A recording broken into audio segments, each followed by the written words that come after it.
বাজারে গেছিলাম, তো সেখান থেকে পুদিনা পাতা নিয়ে এসেছি। আর এই পুদিনা পাতার শরবতটা খুবই ভালো। এটা হলো মিষ্টির জল, ঠিক আছে? ওই মিষ্টির জল দিয়ে আমি পুদিনা পাতার শরবত করবো।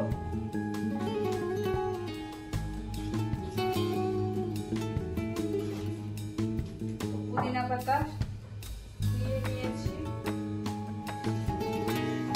ভালো করে পুদিনা পাতাটাকে ভালো করে ধুয়েছি, ধুয়ে মানে ফ্রেশ জল দিয়ে ধুয়েছি, ধুয়ে তারপরে আমি বেটে নিয়েছি। লেবুটা কি সুন্দর সেন্ট না, প্রাণ হয়ে গেল, এত সুন্দর লেবু সেন্ট। আর আজকে দেখো আমার ড্রেসটা কেমন লাগছে, অবশ্যই কমেন্ট করে জানিও এই ড্রেসটা কেমন লাগছে।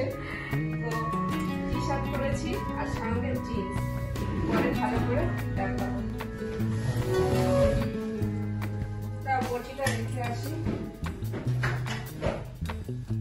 প্রথমে যেটা করবো, এই যে পুদিনা পাতাটা আছে, তো এই পুদিনা পাতাটা আমি বেটেছি, বেটে একটু ছাকা ছাকা আছে, সেজন্য আমি একটু ছেঁকে নেবো, ঠিক আছে? যাতে ছাকাটা এই শরবতের মধ্যে না যায়, তাহলে মুখে ছাকাটা গেলে অতটা ভালো লাগবে না খেতে। সেজন্য আমি পুদিনা পাতা যখনই শরবত করি তখনই বেটে ছাঁকনি দিয়ে ছেঁকে নিই।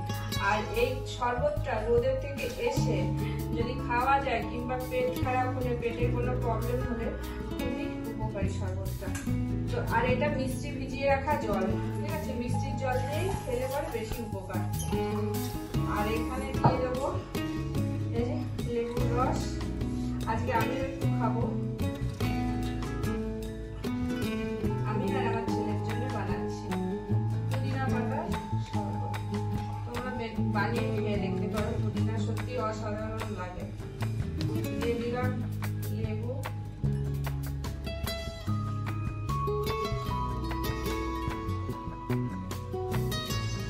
আর দেবো না, বেশি টক হয়ে যাবে।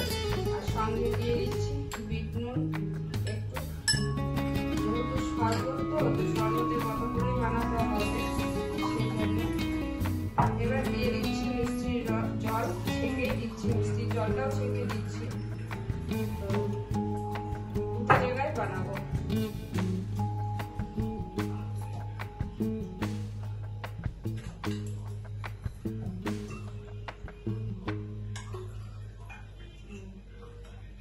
হয়ে গেল পুদিনা পাতার শরবত।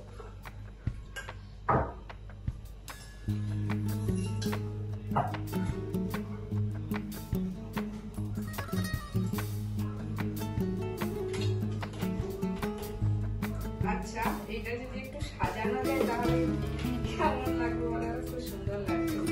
কিন্তু আমি ঘরোয়া ভাবে যতটা পারি ততটাই তোমাদের সাথে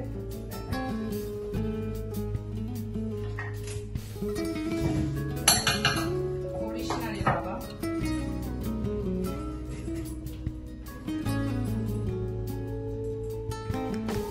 সবগুলো আমার আনা থাকে, তো আমি ভাবলাম দেখছি না আছে। তো এই যে আমি ঘরোয়া ভাবেই সাজিয়ে দিলাম, এটা আমার ছেলেকে দিয়ে আসি, ও খাবে। দাঁড়াও, অতটা সুন্দর করে সাজাতে পারি না, তবে যতটা পেরেছি ততটাই ওকে শরবতটা দিয়ে আসি। আর সত্যিই বলছি, এরকম করে যদি তোমরা পুদিনা পাতার শরবতটা বানিয়ে খাও, পেটটা ঠান্ডা থাকে আর অসাধারণ খেতে হয় এটা। তো তোমাদের ভিডিওটা যদি ভালো লাগে অবশ্যই লাইক করো, কমেন্ট করো, শেয়ার করো। আর তোমরা যারা আমাকে সাপোর্ট করছো তাদের অনেক অনেক ভালোবাসা। আর ভিডিওটা দেখার চেষ্টা করো। আর এই ড্রেসটাতে আমার কেমন লাগছে অবশ্যই সেটা কমেন্ট করে জানিও।